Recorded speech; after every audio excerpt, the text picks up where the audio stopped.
Hello, good morning everyone. Well, first I would like to thank the invitation I received from Dr.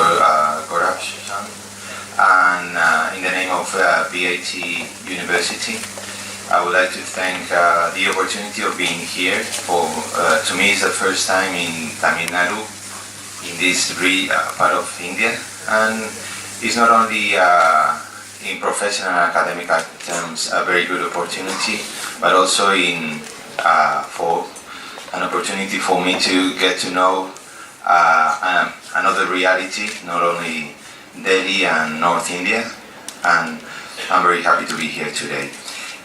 Well, first, when I received the invitation, and with the topic latest trends in foreign language teaching, learning, and curriculum designing, I thought that I could only throw or propose some issues to be discussed, and that's what I am going to do right now. Coincidentally, Dr. Gaurav Susan sent me the program of all the participants and the workshops that are going to happen, and I have to say that some of these things that I'm going to say now I agree with some of the participants that are going to talk afterwards. So, especially in the next workshop that we're going to have, these topics are going to be developed in some more detail.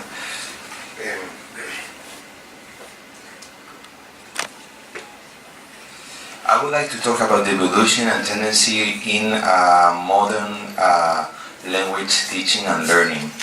And I would like to reflect a little bit on the data that we have.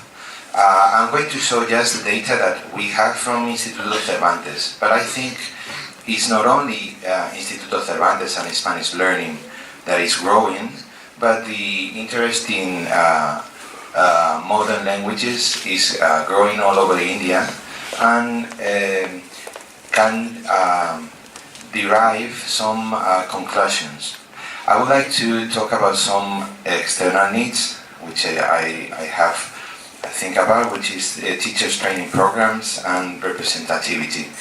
And well, I think it's going to be better if I'm going to present these topics one by one, in order not to take a lot of your time.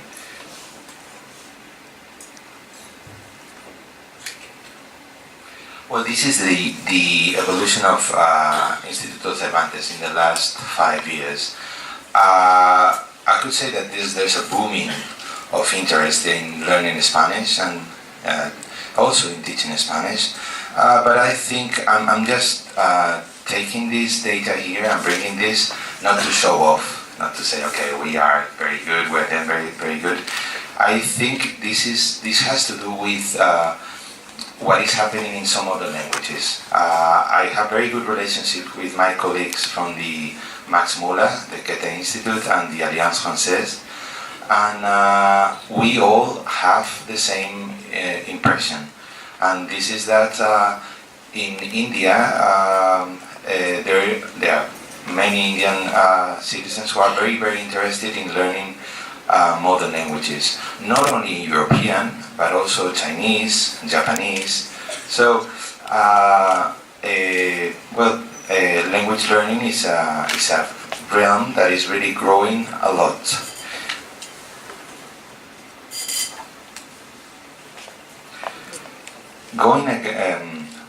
Going deeper into the activity that we have, I want to show you that this growing does not have to do with the prices. We are not offering better prices, but worse prices. Prices are going up. We are going up even higher than the inflation. And also the certification, which in the case of Spanish is called DELE, in the case of French is called DELF, is growing remarkably. And to me, the most important line here would be teachers. If you see, at this moment, I have to work with 56 to 60 teachers. And this is a reality that many other head of studies have to deal with. And this takes me to some reflections we have to do. And this has to do with the point B, external needs. We need teachers. And I think in India there's still not enough faculties training teachers to absorb the demandings of the market. Not only in Spanish, but also in any other language. I would say that anyone doing an BA in modern languages here in India will have work. But the problem is that there's a shortage of funds in BA, MA and PhD courses. So there's a problem in that respect. We need teachers, and the future of modern languages teaching is not going to be based on external or foreign institutions as Cervantes, Alliance Française or Goethe Institute. Is in the hands of Indian teachers. Is in the hands of people that study and train and do their MAs and PhDs in GNU, in different universities of this country. And the question is if there are every year the post of PhDs and MA opportunities are not growing, but are decreasing, we're going to face problems. And that's something I just wanted to point out, okay? And another thing I always say is the need of representativity. If a group of persons is not represented properly, then somebody else is always going to represent them, is going to represent yourself. So better you do it yourself. And this is dramatic in regarding the Spanish teachers, because French and German teachers have their own association of Indian teachers of French, Indian teachers of German. We, the Spanish teachers, we don't have. And that I think is dramatic. It's dramatic in general terms, but I think if you want to represent a group, if you want your voice to be heard, you have to do it. If not, then your demandings, your ideas, your suggestions are not going to be heard. No way, never. Going with what is more has to do more with class. I think that my experience both in India and in Brazil took me to the post-method reflections of an Indian author that is from here, from South India. Is Vela Kumarabadivelu. Well, it's very difficult for us. And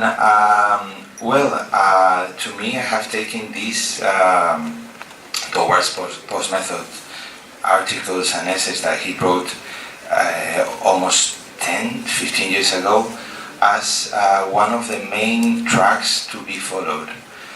Because I think anyone coming from Europe, we think we have the key for every door.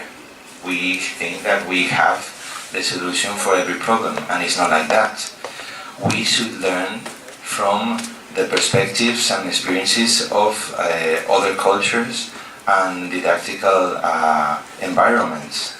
We think we are the best teachers, or language teachers, but it doesn't make much sense, because I have many colleagues who speaks naturally 2 or 3 languages, Indian languages, Punjabi, Hindi, Marathi, Tamil, and apart from that, they speak very fluently and incredibly good English, Spanish, French.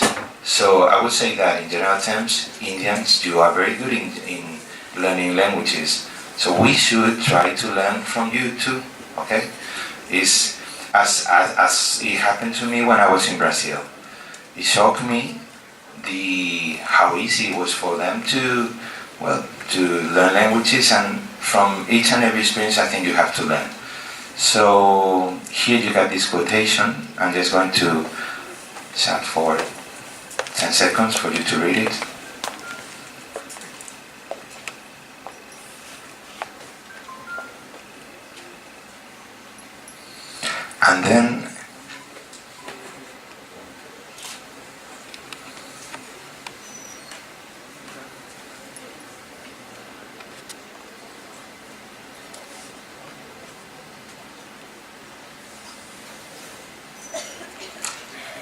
I'm just going to read at the end. In short, a pedagogy of practicality aims for a teacher-generated theory of practice.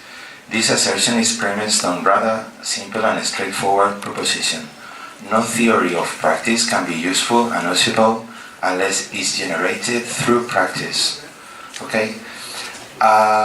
This has some consequences in classes. And in Instituto Cervantes, this affected remarkably the way we are evaluating or assessing students. We have seen that our students are mainly concerned with getting certification and learning in order to promote, to get a better job or to be able to work in different places, but they are not so much interested in learning just for the sake of learning. So we should try to include certification in our courses in a natural way, but we have to do it. So throughout the reflection of taking into account what was the profile of our students, the first thing that we changed was assessment. And what we are doing is trying to do a kind of assessment that is completely, I would say, it's not orthodox, because we are having a final exam which are certification oriented, and then throughout the course we are doing tasks. I really want to see one of the workshops that has to do with task-based approach, because what we're doing is just mixing these two approaches. We have a very traditional, conventional and certification-oriented final exam, and then throughout the course we ask students to do tasks. And these tasks has to do with real significant things that every people do in their life. Like for instance, you do reviews in Google. Yesterday I went to a restaurant called Bamboo Tree, and I wrote a review because I thought it's a very nice place to go to, and I wrote this review in Spanish. That's what we are asking our students to do. Those are the tasks that we ask our students to do throughout the course. But at the end of the course, we are proposing a final, very orthodoxical, certification-oriented final exam. So we are mixing in the assessment different methodologies, and this would never be able to be done if not applying post-method orientations. And last proposal, last ideas I want to take here from our experience is that we are working in Cervantes, and I know in Alliance Française, also in Delhi, deeply with different apps that helps us a lot to do course planification and administrations of courses. We tried at first to do it by networks, such as Facebook or Edmodo. But at this moment we are working, and I really recommend you to explore Google Classroom possibilities. Not only because it's free, because you can get it for free, but also because it helps you very much to administrate different tasks and different needs that all teachers and students have.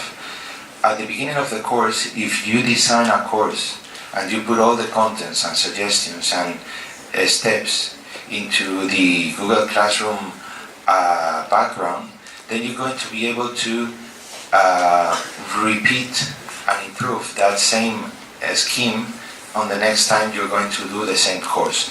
Imagine you're going to do an A1.1 course or A1.2 or A2 course, and you're going to repeat constantly that course. It's very helpful.